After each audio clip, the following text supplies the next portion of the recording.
Welcome to the Defense and Aerospace Report. I'm Conrad, and here at the Dubai Air Show, where our coverage is sponsored by Leonardo DRS, and we're here in the U.S. Pavilion to talk to one of America's great heroes, Colonel Al Worden, retired United States Air Force Command Module pilot on Apollo 15, backup crew of Apollo 12, that 50 years ago was starting its lunar descent, right about now? 4 days ago, 50 years ago, was their launch, and that was my last encounter with Apollo 12, because as backup command module pilot, it was my responsibility. They got in the spacecraft, they got all the straps and all the oxygen hoses and their communications and all that stuff. I'm the last guy they saw before the hatch closed, and off they went. Then I go down the elevator and I go back to the VIP viewing room or viewing area to see it's raining like crazy. Most dramatic thing on the launch of Apollo 12 I've ever seen. It got struck by lightning about 100 feet in the air. Absolutely amazing. And they lost all their electrics inside the spacecraft. What saved them was that there was an instrument unit that was an integral part of the Saturn V launch vehicle that was protected from lightning. And so it just kept on running, and they were fine.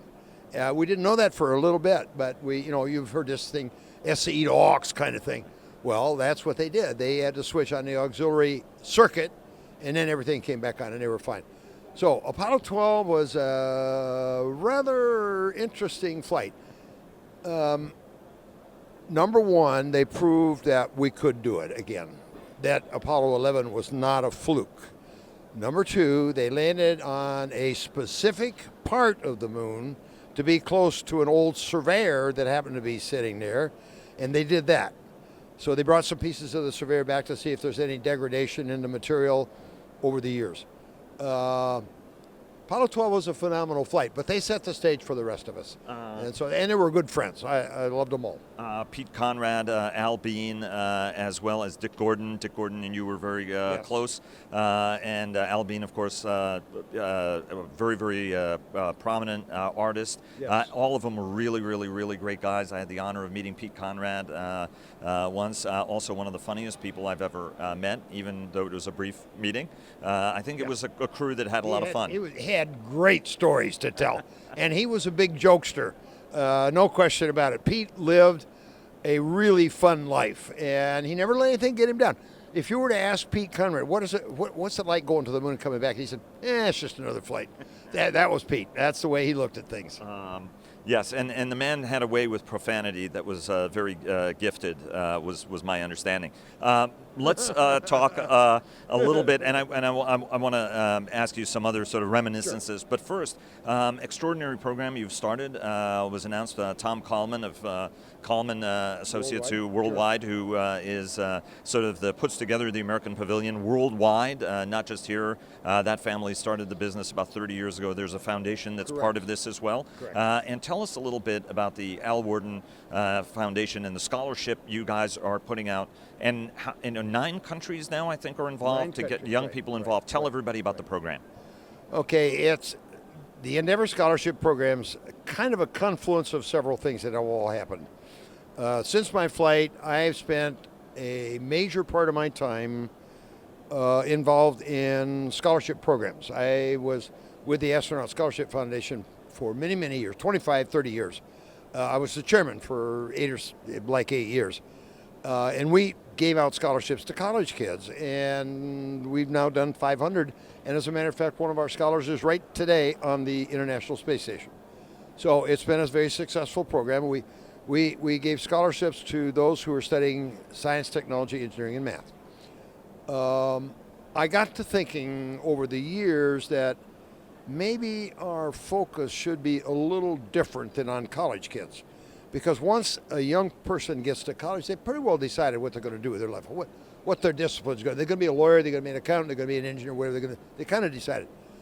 What we needed to do was get to the young people before they get to that point and help them decide that they want to study STEM courses.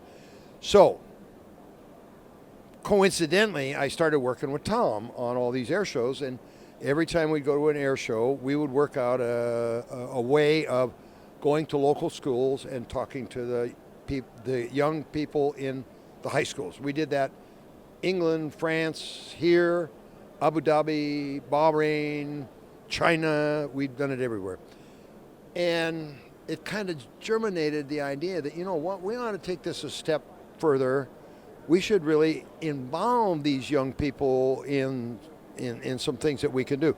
So Tom actually came up with the idea of the scholarship, and he has kind of organized it and funded it to get it started and all that. And he's named it after me, which is a great honor for me. But it's the Endeavour Scholarship. Now, Endeavor means trying to do something. You're endeavoring to do something. We're endeavoring to send young people to space camp in Huntsville, Alabama. And that's because we want to expose them what it really takes to go into space, both from the mission control standpoint to the flight standpoint. That involves STEM thinking. And so what our hope is that these young people will come back and they'll talk about it. They'll get others. I call it a seeding operation, where we're seeding the nucleus of a project or a program in each of these 9 countries, where we're going to see more and more young people interested in getting involved in STEM courses. So that's kind of the goal that I have. There were 4 students, I think, and 2 teachers that were named. Yesterday you spent some time with the UAE's first astronaut. Tell us about how important space is and what you picked up from talking to these talented young people, whether the fellow fighter pilot you have who's an astronaut. Yeah, right. When you and I were talking earlier, he said, well, yeah, he's a fighter pilot. He's pretty much got it. Yeah, he's okay. He's okay. Tell us about the young kids that you met in this country and how important space is to them, and how important it is to have this generation involved. Well, no question about the generation. In my mind, how well we fare in space depends on this young generation as they mature and they get their education and they become involved in a space program. They're going to be the designers, the developers, and the flyers of the future and the generation after that. I think it's very important that we get these young people going in the right direction, because space is our survival.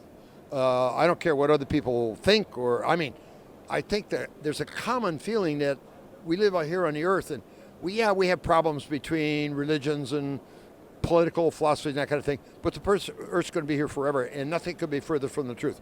We know that the earth won't be here forever.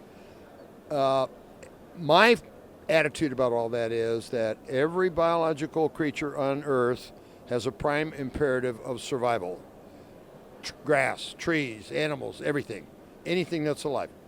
People are no different. We have a prime imperative of survival. We may not even understand it, but the day will come when we can't live here anymore. We better be able to go somewhere else.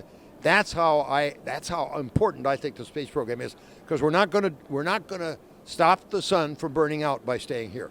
We're going to have to go somewhere else. And so I think it's critically important that we get these first steps out of the way. One question is, how do you maintain excitement in space? So there is automated excitement in space. SpaceX has contributed to that in terms of an excitement to rocket launches. They do it in a different way. They do it not like we did them in the 60s, right? But at the end of the day, your generation were a handful of truly rock stars who were seen as being on that cutting edge during the Cold War. You were all Cold Warriors, whether you talk to Tom Stafford about it, or Frank Borman, or any of your, it was a competition with the Soviet Union. It was a battle in the Cold War that you guys were waging at the end of the day. How do you maintain that excitement, which is very different? I think a lot of people don't look at the moon as I did when literally Pete Conrad and Al Bean were on it, looking at it for hours going, wow, there are people there. How do you spark that excitement and keep it when you don't have like a moon mission, for example, to bring everything? I think that's a really good question, and I think that's part of the problem we've had over the last 30 years, is that there's been a decided decrease in interest in space for a lot of reasons, but I think it all boils down to leadership. I think if the President of the United States is very excited about space, a lot of people are going to be excited along with him. And that flows downhill. We can work that from the bottom up, which is what we try and do. But the way we do it is we have to do it with the young people, get them excited, and let them grow into it, so that the next generation will be excited about it. One of the things that strikes me about humans is that we have very short-term memories. We have no patience. There are some countries on Earth that have thoughts of 1,000 years. The Chinese, they think in terms of 1,000 years. And so they can very slowly and methodically build up a program and go do it. We want to see it happen next week. And so if it doesn't happen next week, we kind of lose interest. I know along towards the end of the Apollo program, people were complaining because they couldn't see their favorite basketball game, and because they were showing the Apollo landing on the moon. Somehow we've got to develop an attitude or a philosophy in our people that say, hey, this is a long-term effort. We're going to go about it slowly and carefully, and we're going to go in the right direction. And that excitement will build over time, but we got to start somewhere. During the height of the Cold War, Tom Stafford led the Apollo-Soyuz test program. Alexei Leonov led it from the Soviet Union. It was the height of the Cold War. That was a bit of important détente between two important powers. There are those who say that there should be cooperative programs with the Chinese. Others say, you know what, the Chinese are already robbing us blind. Any such involvement would be problematic. Where do you stand on that, having known Alexei and obviously being good friends with Tom? And God rest him, an extraordinary astronaut. Friend, I think we need to be very close to the Chinese. Country to country, they might have some problems. But in the space program, even Russia today, maybe the U.S. and Russia don't get along all that well, but in the space program they do. Everything flies on the Russian spacecraft, their launch vehicles to get to the International Space Station. So within the space universe, if you will, there's only friendship. We just had an astronaut of Space Explorers annual convention in Houston 2 weeks ago. There were several hundred astronauts, cosmonauts, and taikonauts that came to that meeting. And they're all buddies, and we all drink, we all tell stories, we all tell lies, we all get together really well. It's government to government, it's a problem. So I think we need to foster a closer relationship with other countries in the space business. And 50 years ago, what were you doing? 50 years ago, 4 days ago from today, I was putting the Apollo 12 crew into their spacecraft, getting ready for launch. So that's what I did. I was there. Al Worden, retired colonel in the United States Air Force, command module pilot of Apollo 15. Sir, it's an honor and pleasure. Thank you. Thank you. Thanks. Nice to be here.